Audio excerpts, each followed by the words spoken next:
What the fuck was that? Right, let's get into it because what was that performance by AJ? Man said he got dropped in the first 30 seconds of round number one by uppercut. But bear in mind, Prenga had him like in a headlock type before he landed the uppercut, but still, like he gets dropped in the first round. He was doing well before that, using his jab, getting in and out, and then Prenga put the pressure on him. I think he came with a straight right or overhand right, and then obviously they was in the clinch, and then Prenga landed the uppercut, and then he dropped AJ. Then in the same round, AJ gets dropped again, more like a flash knockdown. Prenga followed up with a straight right. AJ was saved by the ropes. He had to clinch and hold on.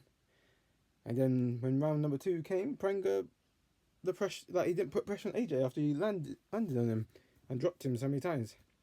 And AJ got back to his boxing. He started to find his momentum, and then he was keep throwing that straight right. AJ was, and then he just released a barrage of punch combos on him, and that's all she wrote.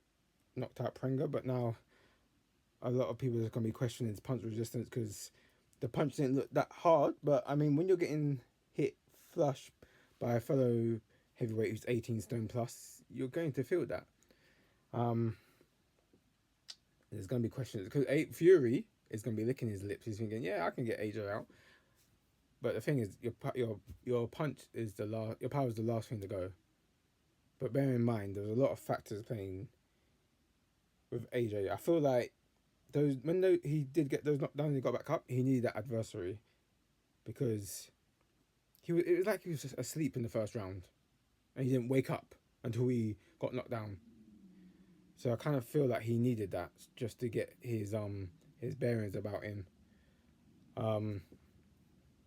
He can't perform like that against Fury, but I feel like because it's such a big fight, and he's been chasing that fight with Fury for ages. I feel like we'll get a different version of AJ. He'll turn up, same as Fury. I think he'll turn up as well.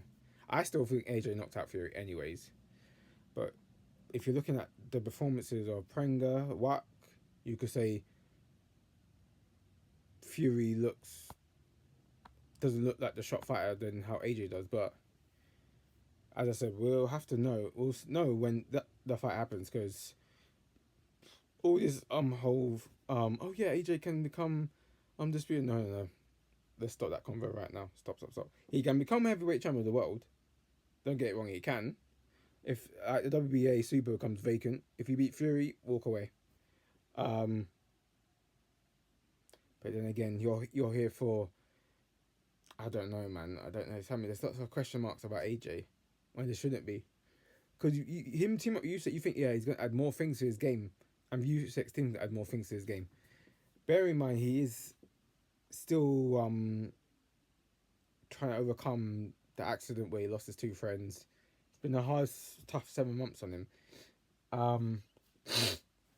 As I said, you don't know what it's like until you experience that, and I don't wish that on anyone losing a loved one.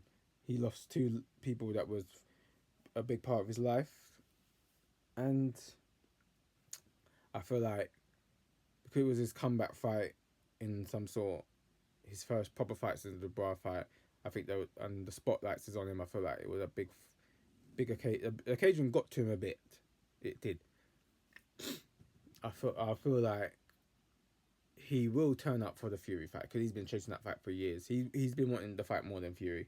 Fury's ducked the fight. Right? Fury has a habit of pulling out of fights. He signed contracts and he's pulled out of various fights. Pulled out of Ustinov, the AJ fight where he had to have the arbitration with Wilder. He pulled out a Dillian White fight when he asked for the WBC diamond belt to be on the line. He pulled out of that. I think he pulled out a fight with David Price back in the day, Pulev. There's lots of fights Fury's pulled out. AJ has signed contract that he's never pulled out of fights. That's one thing about him. So, yeah. We're going to have to see a better version of against AJ. Like, if Fury's been chatting rubbish about you, you better perform on that night. You need to tighten up your defense as well. You need to stop having the left side of your hand so low. Because it was the same thing with the Bra. The Bra caught him with overhand right.